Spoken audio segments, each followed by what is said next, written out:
Nung nagkaroon ng mga vlog, lalo na si Miss Marlica, pertaining to a certain pulveron video, ang dami na nawagan na ilabas na yan para si Kuting ay masipa na.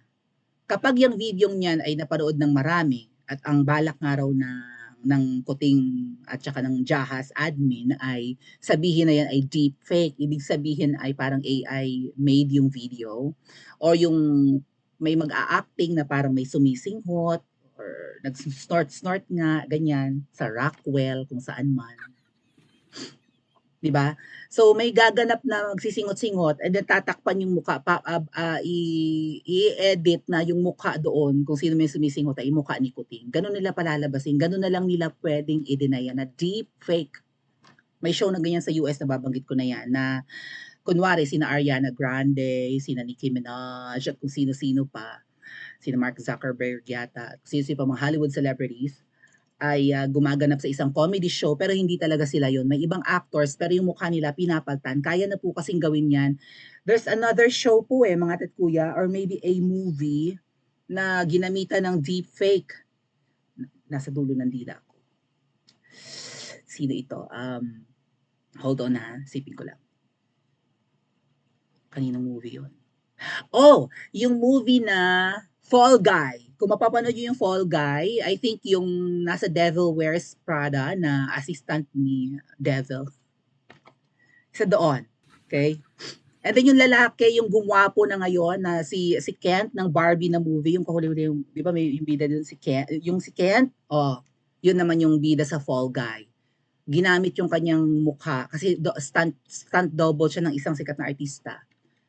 Ginamit yung mukha niya para ilagay doon, para siya panoorin niyo yung movie na Fall Guy, it's a comedy show, pero parang mga shooting yan Parang gano'n, gumagawa sila ng movie, ganyan-ganyan. So, inedit yung mukha niya, inilagay doon sa talagang nakapatay sa kanyang stunt double na artista. Yung artista may stunt double, natadyakan niya, nabarog ang ulo.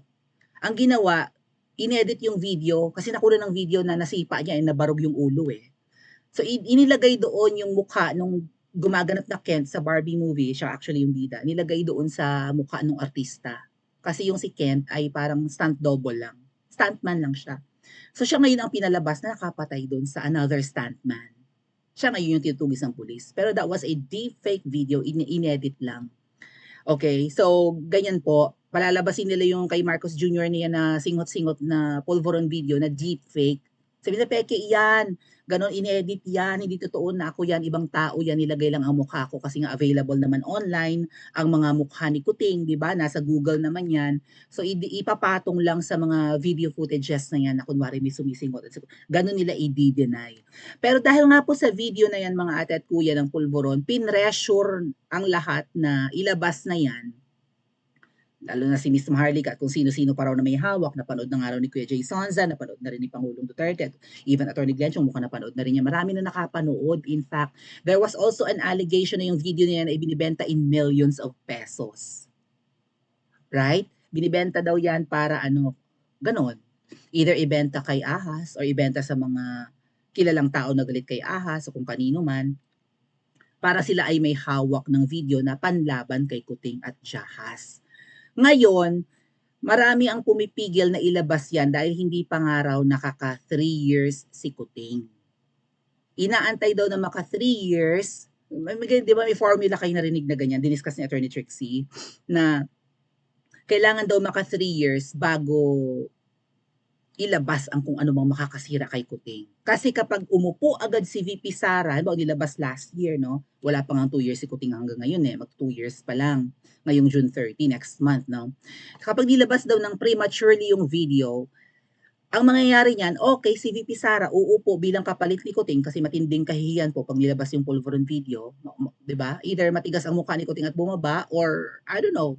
Kasi hindi niya may impeach If ever na si Kuting ay mahiya mag-resign or 'di ba, mag-rally ang mga tao at manawagan at wala na siyang choice kundi bumaba, si VP Sara ang uupo.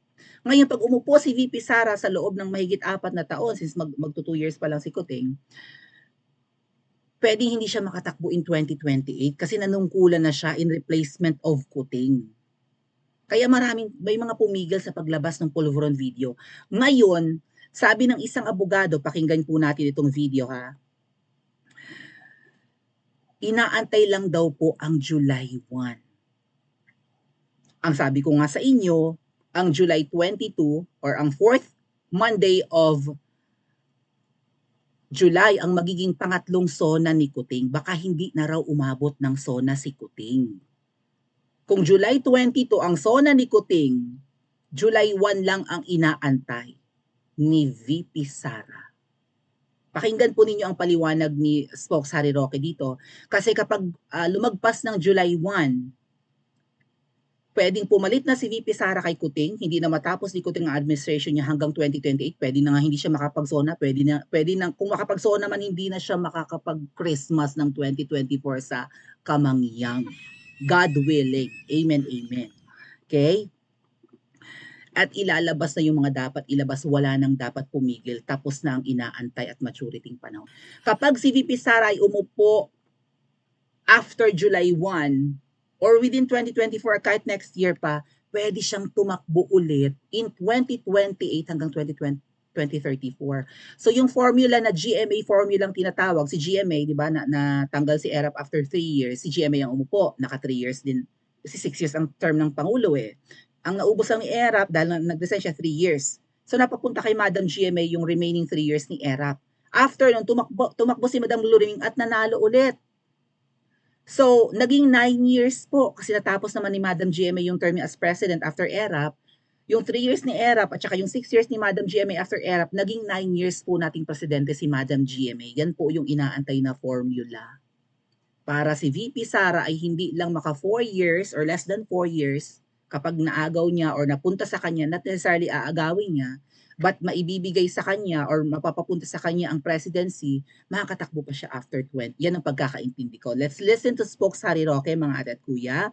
And kayo na po ang magsabi kung ito baga ay nalalapit na good news. Alright? Let's listen.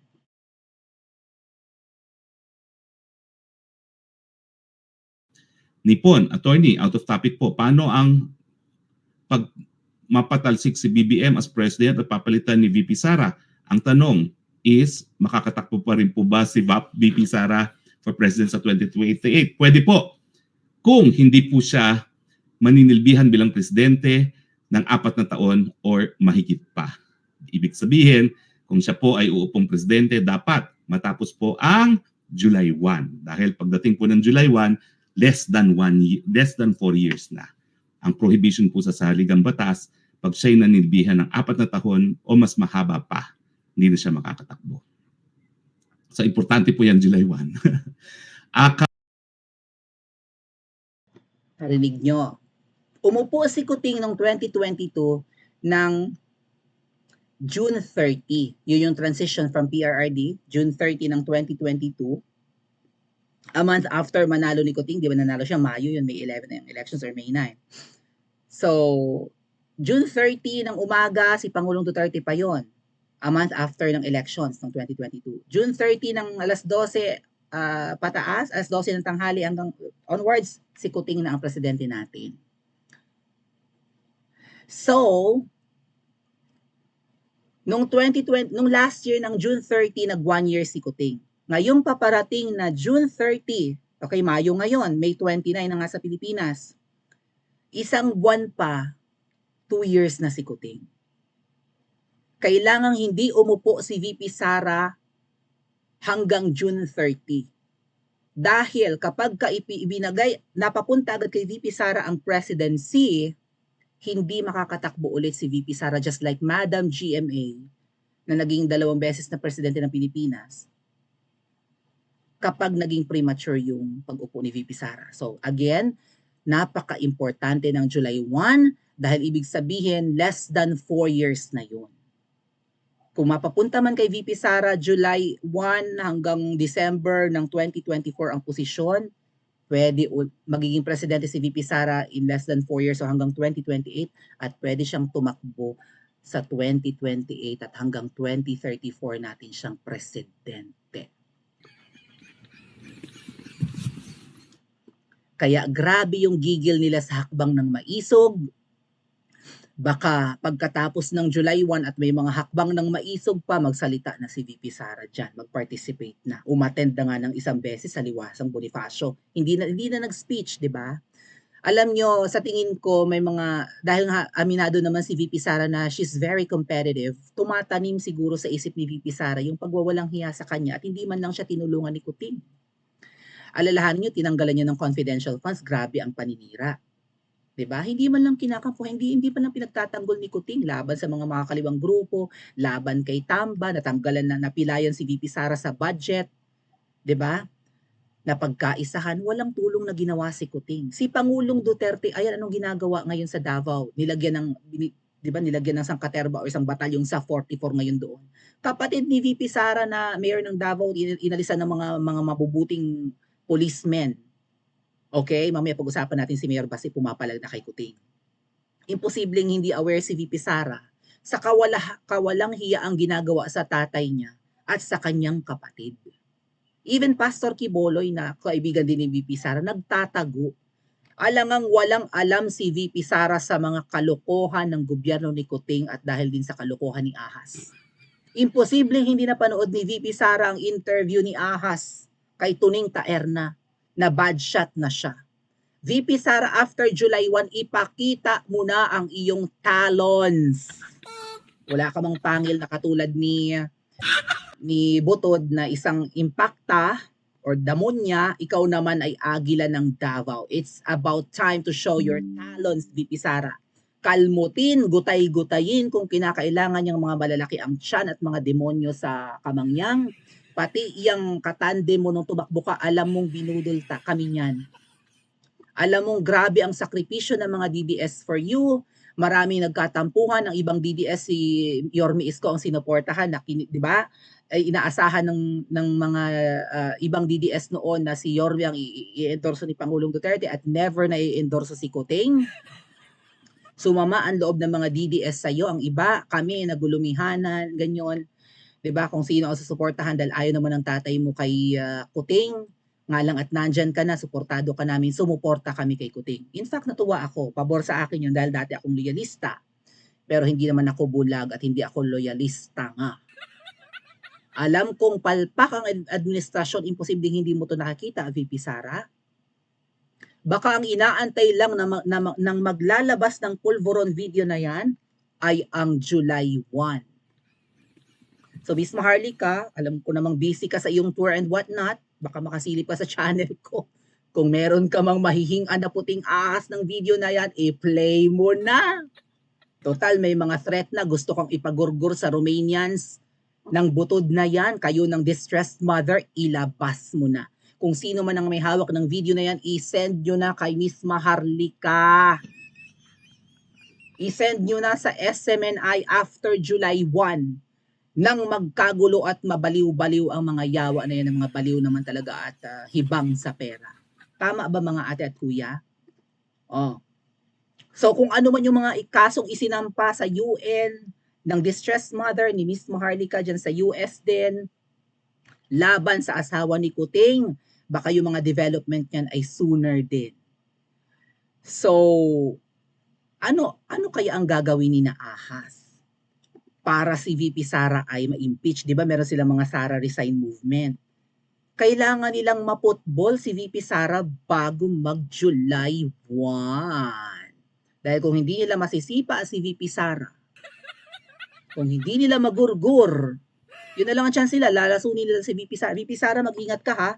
Baka yung mga kinakain-kain mo dyan sa kamangyang, may mga alam mo na. Mag-iingat ka. Alam ko, pumapali ang aking mouse. Oh. Dahil pag lumagpas ang July 1, good luck Kuting. Oras mo na. Agree ba kayo mga ate at kuya?